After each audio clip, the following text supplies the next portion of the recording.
What is up, everyone? It is Tuesday, Monday, March 23rd, 2 p.m. Central Time. I hope you are well and can hear me. It looks like everything's working well on my end, so I'm going to hop right into it. As promised, today's talk, this live, is about a bonus structure that you can lay out and kind of guarantee the results to your employees. As we know, if you're an employee, you want to know what the bonus is that you can get if you hit these certain metrics. The other thing with bonuses is the better that you can make them self-funded, then the easier it is for you to give the money away, but also is more incentivized for the employee to go after, because they understand that, okay, this is something I'm participating in, not something that's a gift I kind of feel guilty about. Like, they know that they've earned this and the money is very clear cut. So I hope that makes sense. If you got any questions, shoot me a DM or reach out. Be happy to chat. So I use the number 10%, and here's why I come up with that number. Here's how I come up with that number. So let's say that you have an organization, and in your finance department, you're spending $350,000 a year. And so you implement the 10% bonus. And this 10% bonus is the reduction must hit 10% of the cost to qualify. Now, you can do it that way, or you can say any deduction that you give us that we can see and quantify counts as a 10% bonus to you. So if it's a $350,000 department and they reduce the cost by $35,000, they get 10% of that. You could say it's a $350,000 department, and if you reduce it by 10%, we'll give you a bonus based upon that. Again, if you do it that way, make sure that's clear on exactly what the bonus would be. It's not up to your motives, or not motives, your mood that day. It is clear. Okay, this is a formula that everyone can look and see. I think it's better, if I'm being honest, to say, okay, it's 10% for the dollars that you save our company. And this is why it's beautiful, because anyone in the company can participate in this, right? It could be the office staff, the front office staff, it could be sales, it could be operations, it could be the janitorial staff, understanding that supplies and equipment and stuff like that. So everyone can participate in this. So it's open to anyone that you want to be open to. And you come up with a formula that says, okay, hey, this is,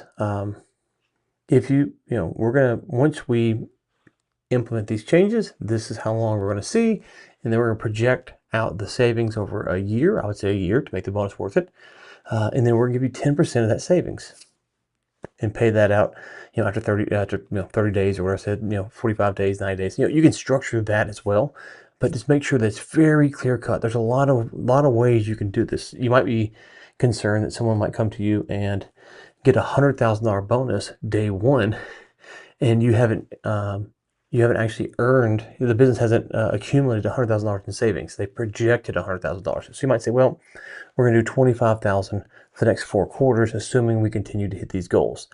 Again, the more messy you make this, the harder it becomes to figure out. So if you said, well, the person comes and they're going to save you, $1 million. Let's just go crazy here. And so you're going to pay them a $100,000 bonus. And so you're going to pay that over each quarter. So $25K a quarter. Well, in quarter 3 or 4, you might do things that negate that bonus, right? So as you stretch it out, you kind of work against them. So be careful on that. Now, most times the bonus won't be $100,000. It could be, depending on the size of your company. It could be, but it's probably going to be, $10,000 here, $20,000 there, $30,000 there. And just be careful to not put the payment too far out in the future to where other things can come up that you decided to do, forgetting that it would impact the bonus. And the next thing you know, the bonus goes away because, well, they saved, they got a $15,000 bonus, but we put it out over the course of a year. And now in December, we're not still getting that same money we were getting from the discount because we did something else. And so therefore, we're not going to pay the bonus. That doesn't work, right? So you need to say, okay, hey, we're going to implement these changes, and we're going to implement them in this time period. And once we do that, 30 days, 6 days, maybe 90 days, if you want to push it out, we're going to pay you a bonus of 10% of the savings. And it could be over the 90-day period. I would suggest make it over the year, because you have realized the savings and you understand that these savings are going to carry on if they're good for years and years and years to come. So 10% of savings. So if they save $100,000, they get $10,000 bonus. Then you determine how long you have to run this process to make the payout. The shorter you can do that, the better, obviously. And that's why it's 10%, because if they save you $100,000, then theoretically after the first month, you could pay the bonus out, right? You know, it's $10,000, not quite $10,000 a month, it's $8,000 change, but it's almost $10,000 a month. So after the first month, you could pay the 10% bonus and you've given it back to them. So if you think about it in a year context, break it down, pay it in 30 days, probably the best to do. But depending on the size of the bonus and the structure and the time to implement, there's things like that that you have to consider. The best thing about this, I think, is that it can be formulated very clear, and anyone in the company you can roll this out to. Anyone can save you money. And once they realize that they're saving you money and putting money in their pocket, they're going to start thinking about this in all sorts of ways. It doesn't mean that you have to accept everyone, right? It doesn't mean that just because someone says, hey, we should switch from coffee A to coffee B, and you love coffee A, you have to accept it. But you now have ideas like that going, okay, well, if we get the coffee from Costco instead of the Starbucks, we could save X dollars a year. And for big corporations, that's a lot of money. Maybe it's worth it. Maybe you love the Starbucks coffee and it's not. So you don't have to always accept it just because they propose it. But you have a formula that says if you do this and it works in this time period, we're going to pay you 10% of the savings. And we're going to pay that out in this increment. Again, can measure the time for their savings over a year, pay it out in 30 days, because that should work out 10%. More or less, kind of rough numbers, should work out pretty fast, and you can see this. Think about stuff like with AI, and there's always new SaaS tools. There's always all kinds of things out there that people are telling you and pushing you towards. Well, your employees probably know, right now we have Salesforce, and we're only using 30% of it. But, if we use this other tool, we could probably save 5 hours a week per employee that's using Salesforce. We have 20 employees that are using Salesforce.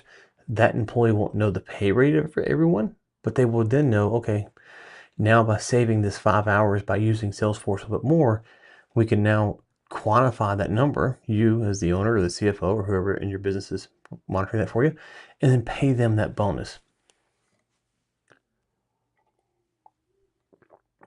The other thing you're going to see is that they're not going to it's going to help them. Let me say that again. The other thing you're going to see is going to help them see that they are a part of this company, right? So the money becomes real, because now they understand that, if I save my company money, if I save my company money, I make money. Whereas right now, for most companies, it's only the salespeople that are getting the bonuses. And there's all sorts of people in your business who look at it and go, well, if we use this AI tool, we could, really increase production here, or reduce costs here, or do both, depending on what they're doing. You don't want to keep your employees looking up all these posts on LinkedIn and Twitter and YouTube about Claude Code and ChatGPT and stuff, and not have their mind going, how can this save our business? How can this make our business more money, more revenue? How can this apply to us? Because they're looking at it, they're seeing it, and they're going, there's ways that we could use these tools. There's ways in which right now we can implement stuff to help our business, but you haven't really tied the monetization to them. They might bring stuff to you now because what they want is they want less stress, but they don't want to lose their job, right? So there's a balance of less stress for them versus them losing their job. So you can have a conversation about, hey, well, the more money we can save using these tools, using AI, using the tools we have now, the better programs and systems that we have, the more money we save, the more money we can put in your pocket. And we put that money in your pocket, A, it's better for you. B, it's better for the company, because now we can retain you longer if things get slow. And we can help prevent things getting slow because we now have more money to invest in market research, into marketing, into sales, into better quality of our products. All the things that you want to do right now can be tied to simply putting out a bonus to your employees that allows them to understand the formula and they reap the rewards of it. Now, here's a few things to watch out for. Some employees, best intentions, they may cut costs that help the quality or your service, right? They may say something like, well, if we use this vendor over here, we can save, 25% of whatever we're spending. But or you can ask around and find out that that vendor really isn't the same quality as your current vendor. Maybe it's a time issue, maybe it's a product issue, maybe it's a lot of stuff, but they don't know that. They don't have that knowledge, but it's a good idea. It gets them thinking, okay? It could be on the other side where it's not necessarily the quality of the product, but the level of service that you give. You understand that the margin allows you to do things that this employee is not thinking about. Okay, cool. It's a good chance to educate them on, well, the reason we're charging X and we're doing Y is because that level of service allows us to not only attract clients, but to pay people what we need. So if we cut this, in this case, I think we might hurt the service that we can offer, because now we've got to lower the cost of what we're doing over here, pay our people less, stuff like that. So it's not always going to work out perfectly, but it is something that allows you to get your employees involved. The other thing that can happen is some departments might struggle to measure this. They might struggle to measure this. So this is why you have to have it formulaic and let the employees know this is the formula we're trying for the next 90 days. Okay. And then you're going to have questions, things that you didn't think of, new issues come up. Oh, well, this department doesn't really understand how this works in the department. Okay, do we need to tweak the formula after 90 days? So you want to be very public about this to your employees. This is what we're trying. This is how it's going to work. Anything that happens in these 90 days, I'm holding to that. I'm going to pay you off of that. And then after 90 days, we're going to sit down and look at the feedback, what went right, what went wrong, and we're going to change it. And we're going to do it again, and do it again, and do it again. Or maybe we nailed it the first time and we don't have to change it again. If you stress to your employees that you're trying things, experimenting things, that you're not all knowing, no one's all knowing. There's the unknown is what kills us all. If we knew everything, we'd all hang up and retire, but we don't. If we knew the lottery numbers, we just pick them tonight, or whatever night the lottery goes off, and we buy a lottery ticket, and that would be it. That's not how life works. So for 90 days, we're going to try it this way, and then we're going to revisit it after that. So in the submissions that we accept in 90 days, we're going to pay off that, right? And then the next 90 days, we're going to pay off that. So this allows you to get the feedback that you're going to need, because you can't think through it perfectly. Another fear you might have is it might create an unhealthy competition. Team A is really focused on how to cut costs and to reduce this and to hit these bonuses, because in their department, it's really easy. They see all kinds of stuff that other departments might not be focused on. So sales and marketing might be focused on driving new business and leads. They're not thinking about cutting costs. Whereas operations and finance, that's maybe all they think about. And so it kind of creates this tug and pull. I would just start by saying right now, if that's a concern, then keep in mind that your employees probably already feel that, right? The salespeople are always getting the bonuses. They're always making commissions. They're doing all this stuff. Good for them. But I never get that opportunity. So the salespeople might look at this and go, wait, I'm not sure I want to do this because my pay structure is tied to new revenue, retaining clients, stuff like that. I don't want to worry about cutting costs because I'll just make more sales. Whereas the operations department might look at this and go, yeah, this is a great way for us to get these bonuses that we've been wanting for years. And so it might create a little bit of a tugging from each department. But a few things. One, explain to each department that you understand that the salesmen are going to look at stuff a little bit differently than operations is. Operations is going to think about efficiencies and reducing costs and stuff like that, more so than potentially salespeople are. Salespeople are going to look at closing more deals, getting more leads, building a pipeline, stuff like that. Okay, but it can work for both if they work together. And here's what I mean. As operations starts to get these bonuses, let's say that they take it a little bit more seriously, the salespeople can look at that and go, wait, I'm getting a bonus or a commission, a commission for this. But if I go back to that Salesforce analogy and I figure out how to use Salesforce or HubSpot or whatever our CRM is more efficiently for us, then I can save us 5 hours per salesperson. I can also get more leads, make more money that way, and then make more money this way too, right? So you kind of have those conversations, be open and honest, and understand that each department's going to have strengths and weaknesses. And each employee, some employees are just never going to care about this kind of bonus. It's not going to be their thing. They're not thinking these ways. But plenty of them are. Plenty of them are looking at Claude or ChatGPT or some new SaaS tool, and they realize that it could help your business tremendously. But why are they going to bring it to you? Well, some will because they're trying to be the best employee they can. They're an A player, we call them. But others won't because they're like, oh yeah, we could do that, but the boss isn't going to listen to me. There's no value in it. What do I get? Right? That's just how some employees are. Well, you're trying to tap into both, right? The employee that is really trying to bring value to your business today, you want to reward them and keep them around longer. The employee that might do it, but only if there's something in it for them, well, reward them for it because you look at this the same way that they are. What's in it for me as the owner? Why do I pay this employee a certain amount? Well, I pay that employee a certain amount because they're bringing some kind of value to my business. And for you to get more out of that employee, you can pay them more financially. Some employees don't think this way. They show up from 8 to 5, 9 to 5, whatever it is. They do their work, they go home, and you're never going to change their behavior. That's okay. Maybe their best intention, they work hard, but they just want to think about stuff to reduce cost. As they see some bonuses get handed out, they might just start to look a little bit different and go, I saw Tom got that bonus the other day for implementing this. Maybe I should do something like this as well. So just keep that in mind. Conversations, open communication, explain the formula. Those are things that you really have to double down on.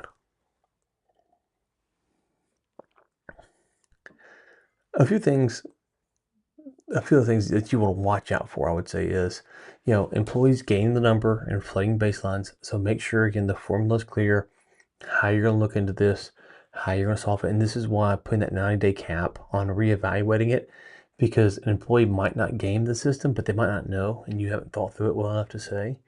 And so the next thing you know is you're paying a bonus on something because the current terms were a little bit more than you thought through.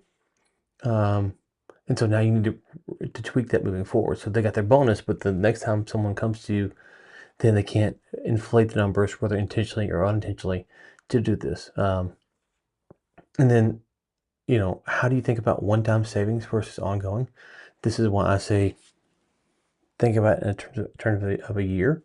If someone says, well, we're going to go from tool A to tool B, that's a one-time switch, but the savings accrue over a year. Go ahead and set a predetermined time that gives them an understanding of how long these savings are going to be impactful to them for. So if it's a one-time tool switch from A to B, that is a one-time switch, but the savings go for the year. If it's a process change or something like that you're going to, maybe you use Salesforce better or some kind of new system a little bit better, again, that's going to be repetitive, more recurring, but it's for the year. So tie both of them to the year. I wouldn't say, hey, you brought us this new tool, which saved us $1 million over the course of a year, and we're going to pay you, for the price of the tool. The tool was $1,000. We're going to pay you. No, I wouldn't do that. I would take it to the savings over the year. Transparency is key. So make sure that you're building a tracking and verification process so that the employee or employees, depending on how this is structured,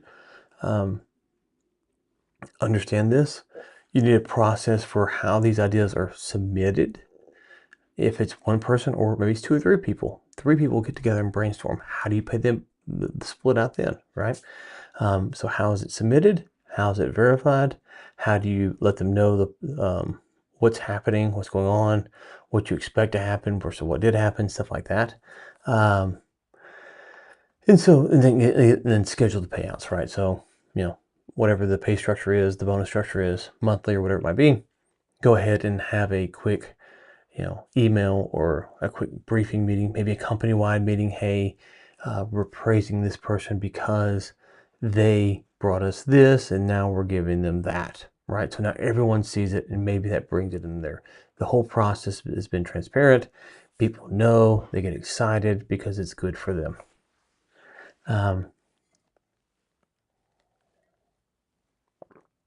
A few things. One, I always recommend maybe have your lawyer look at this, some kind of legal contract or something, that way that you're not being sued for something that you didn't think through. The cost of that's pretty insignificant. Go ahead and announce the program with a clear written summary, the time frame, the formula, how it's going to be submitted, vetted, approved, tracked, all of that kind of stuff. And make it simple, right? If you save us 100K, then you get 10K bonus. People understand that. They understand that. It's really simple. Host a Q&A with your employees so that they understand, okay, wait, you said this, what does that mean? You said, and then record that, put it on your internal server so people can go watch it that maybe missed or forgot, or 3 weeks later an idea sparked to them and they're like, oh wait, didn't he address that in the meeting? Okay, go ahead and so host a Q&A, and then if you're going to change it every 9 days, then maybe every 9 days you have a Q&A session to unroll the new plan, talk about what you learned, what went well, what didn't go well, maybe why you didn't approve some requests that were submitted. But you don't want to discourage people to submit requests. You want to explain to them, we didn't do this one because of these reasons, but there's no way you can possibly know. But if we do go back to that idea, in 3 years, you're locked in here. So we got you, Tiffany, down for this one. And so in 3 years, if we come back and do this, you're the person who gets the credit for this. And so if you're going through that process of every 90 days, kind of having a all hands meeting or a quick meeting that's being recorded, you can talk about what you learned, what you didn't learn. The other thing to communicate is when can they work on this, right? So you don't want your employees taking 30 hours a week trying to solve this problem for a bonus. So maybe you dedicate some time. Maybe you say strictly after hours they can work on it. You need to kind of think through that, try a few different things, going back to the 90-day plan.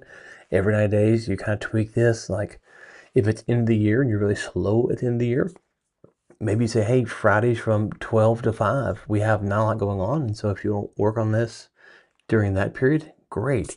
But in the summer, you're slammed. You say, hey guys, right now we'd love to have that, but we can't even make the changes. We're so busy. So if you want to bring an idea, you have to do it on your free time. And then we're going to devote some more time to this at the end of the year, right? So you can kind of roll with the punches if you have it structured in kind of a 90-day mentality and you're being transparent about it. Go ahead and share the FAQs. So record it, share it, put it in the public library for all employees to see, and then send reminders as well. So depends on who's all involved. It could be the finance team, the controller, the bookkeeper, the CFO, whoever you got that's kind of monitoring this. You obviously as the owner is going to be involved in this as well. Maybe one employee, so it's 3 people that are on this, maybe 4. You need to update that employee based upon the formula. What's happening now? What are we going to pay you? Are we hitting our goals? Stuff like that. And then you might also have something to where you hit a snag. Like, we thought this was going to work, but we found now that it doesn't work. Do you have more ideas for us? And they might say, oh yeah, what about this? And then that fixes it. Or they might not, and that didn't work. So it's a process. It's a process of going back through this. But this is a way I think you can get more of your employees involved, understanding that it's formulaic, it's right there for them to grab. Here are the rules, here's how it works, and every 90 days we're going to have a public discussion about this, in public meeting for the company, about how we do this. Also, when you're talking about retaining new employees, or not retaining, attracting new employees, this is a great method as well. If you have an applicant coming to your company versus someone else's company, you can say, hey, we do onboarding for our employees the first month or whatever it is. We'll say 90 days, just keep the math simple. The first 90 days, you're in probation or, onboarding or trial or whatever it is. After that, we have this program and here's how it works. And here's the results we've seen. Now, if you're in maybe operations or finance or something that's not tied to commission, you might look at this and go, wait, company A is paying me this, company B is paying me that.